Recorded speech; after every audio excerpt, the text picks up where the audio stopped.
हर गांव में एक रास्ता ऐसा होता है जहां सब कुछ वैसा ही दिखता है, मिट्टी, पेड़, मोड़। लेकिन जो वहां जाता है वो कुछ छोड़ आता है और कुछ ले आता है। बुलसरा की दूसरी पगडंडी भी कुछ ऐसी ही थी। सीमा की शादी हाल ही में हुई थी। गांव नया था लेकिन उसका मन शांत था।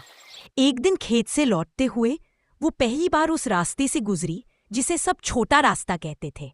सास, उस पगडंडी से मत जाया कर बेटी, शॉर्टकट है। लेकिन वहां कुछ पीछे छूट जाता है। सीमा ने हंसते हुए बात टाल दी। अगले दिन देर हो गई थी। सीमा को घर जल्दी पहुंचना था। वो उसी दूसरे रास्ते से निकली। रास्ता बिल्कुल सुनसान था। पेड़ों के बीच अचानक ठंडी हवा चली और कुछ देर बाद उसे लगा वो अकेली नहीं है। कंधे के पीछे से किसी ने बहुत धीरे से कहा, रुक जा, अब यही तेरा रास्ता है। सीमा ने पीछे देखा, कोई नहीं था। लेकिन जब वो घर पहुंची, उसकी पायल गायब थी। दोनों पैर खाली थे, जबकि उसने पहनी थी। अब सीमा हर दिन चुप रहने लगी। रात में नींद में उठकर दरवाजे के पास जाकर खड़ी हो जाती, आंखें बंद, मुंह से फुसफुसाहट, मैं पहुंच गई हूं, अब पीछे मत भेजो। एक रात उसकी सास ने देखा सीमा कुएं के पास बैठी है अकेली, उसी पगडंडी की दिशा में देखती हुई।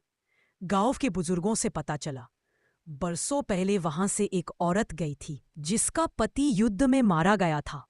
वो बार बार उसी रास्ते पर चलती थी, कहती थी वो वापस आएगा इसी रास्ते से।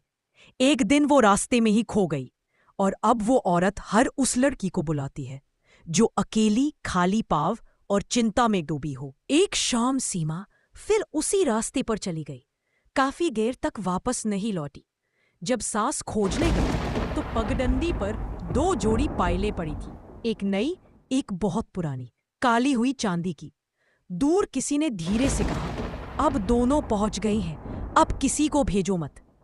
उस दिन के बाद गांव की वो पगडंडी बंद कर दी गई। अब वहां कोई रास्ता नहीं है, बस एक बंजर जगह। लेकिन कहते हैं अगर रात को वहां से गुजरो तो पायल की आवाजें अब भी आती हैं, जैसे कोई अब भी जा रहा है और कोई अब भी लौटने का इंतजार कर रहा है।